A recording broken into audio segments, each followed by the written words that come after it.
खुद है না ছোট ভাই তোর গাড়ি একেবারে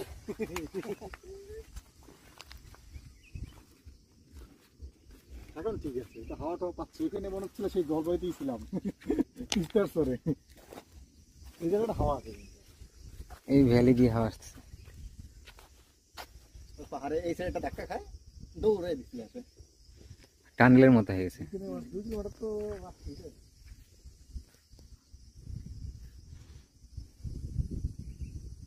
এই যে টং বানায় বাড়ি থাকতে পেলে আমার শান্তি দূরের থেকে কাশবন ঘরে দেখা যায়